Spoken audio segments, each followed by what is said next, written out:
Oui, C2, voiture 6. Dans l'entreprise, il y a 4500 personnes, et bien ces 4500 personnes doivent être sensibles et sensibilisées aux problématiques de sécurité. Donc ce n'est pas pour autant que ces 4500 personnes gèrent au quotidien la sécurité. On a un pool de 300 personnes de la direction sécurité qui participent directement à cette sécurité, alors soit sur l'aspect prévention, soit sur l'aspect contrôle assistance, soit sur l'aspect traitement de ce qu'on a pu voir, vidéo et participation à toutes les réunions parquet, police, préfecture, etc.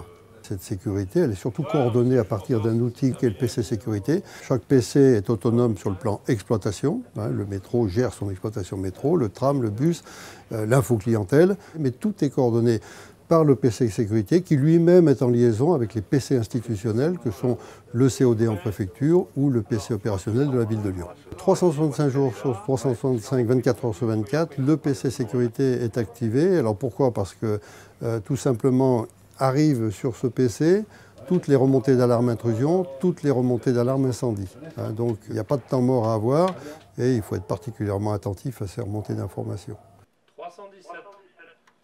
En moyenne, les agressions voyageurs, le chiffre est de 1,37 agressions par million de voyages. Pour le réseau de Lyon, le chiffre est de 0,63. Donc c'est vous dire qu'on est pratiquement à la moitié d'agressions voyageurs par rapport au grand réseau des villes de plus de 250 000 habitants.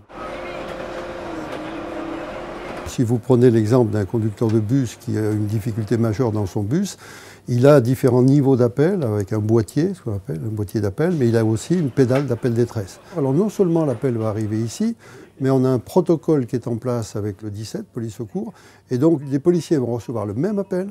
Nous aurons la possibilité, mais les policiers aussi, de géolocaliser immédiatement le bus en difficulté. Voilà, donc là vous avez un niveau d'appel, vous voyez, qui se déclenche. Immédiatement au niveau police, les gens sont au courant et nous on va traiter cet événement.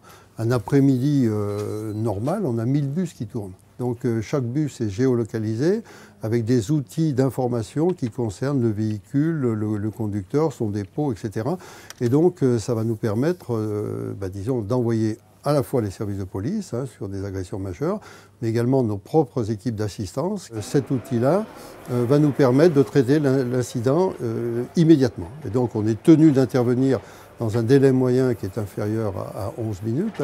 Ça suppose que, notamment au PC sécurité, de veiller en permanence à ce que la répartition des équipes soit la plus optimale possible pour que le délai d'intervention soit le plus court possible. On a aussi tout le périmètre vidéo protection. On a actuellement 5700 caméras sur le réseau. La ville de Lyon doit en avoir 340. Nous, c'est 5700 caméras.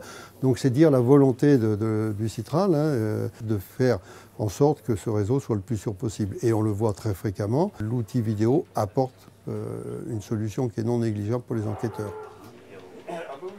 Les pistes, c'est développer en permanence le professionnalisme de nos équipes d'assistance, c'est travailler encore plus au niveau du partenariat institutionnel avec les commissariats, avec les magistrats, puisqu'on travaille beaucoup également avec le parquet de Lyon.